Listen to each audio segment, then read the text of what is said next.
बहन भावना देवासी हमारे बीच में पधारी, वो भी अपना कुछ उद्बोधन देना चाहती हैं। हालना से हमारे बीच में आई हैं। मैं बहन भावना देवासी से निवेदन चाहूंगा कि आप मंच पे पधारे, एक बार जोरदार ताली से स्वागत कीजिए ऐसी बहन के लिए जो बालिका शिक्षा पर अपना उद्बोधन देगी, बहन भावना देवासी खुडाला फालना। तो कमल दुकान मत पड़े रह लीजिए। राम राम साहब, मेरा नाम भावना देवासी है।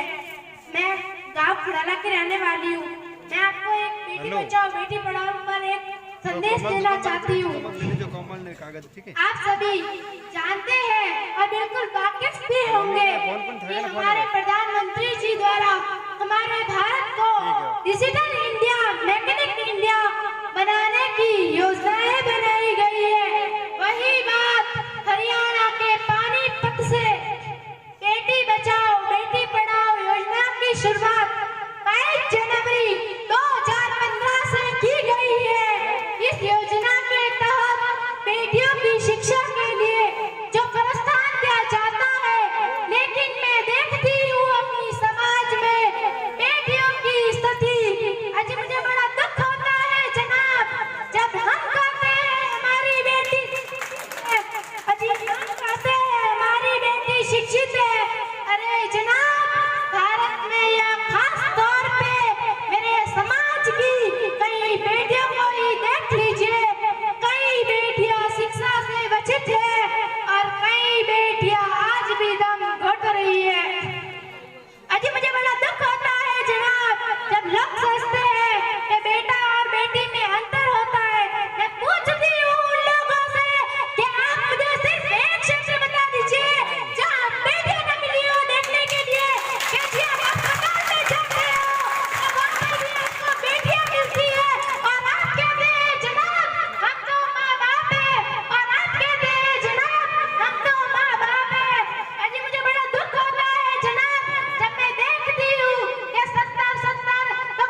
चाहिए।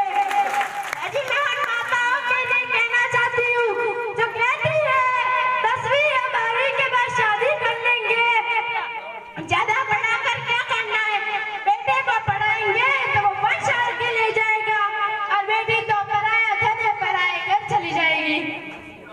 अरे कन्या का भूल तो अपनी माँ की कोख में ही प्रार्थना करता है जब उसका गर्भपात कराया जाता है कि हे माँ तू भी एक नारी है और मैं भी एक नारी हूँ, तू मुझे अपनी कोख में मत मार, एक मौका दे के देख, क्या सिर्फ एक मौका दे के देख, तेरा नाम रोशन करूंगी और बुढ़ापे में जब तेरा बेटा ठुकरा के चला जाएगा तो आके मैं सवार के पूछूंगी तू ठीक है ना माँ, तू ठीक है ना माँ। मैं उन माँ बाप से कहती हूँ कि प्लीज अपनी बेटियों को पढ़ाएं, उन पर विश्वास करें और जो लोग ये गलतफहमी कहते हैं कि बेटियां पढ़ने के बाद से आप बाजार में इज्जत लुटवाती है, मैं आपसे वादा करती हूँ आपकी बेटी आपका नाम आगे तक ले जाएगी और रोशन करेगी। और ये मेरी उन पढ़ने वाली बहनों के लिए कि रख हौसला वो मंजर भी आएगा, कि रख हौसला वो मंजर भी आएगा, प्यासे के पास चलकर समंदर भी आएगा, कि थक कर ना बैठ मंदिर के मुसाफिर, कि थक कर ना बैठ मंदिर के मुसाफिर, मंजिल भी मिलेगी और मिलने का मजा भी आएगा जनाब, मजा भी आएगा। जय हिंद, जय भारत, राम राम साहब। जोरदार ताली से स्वागत कीजिए भाई भावना देवासी घोटाला, जिन्होंने बहुत अच्छी बालिका शिक्षा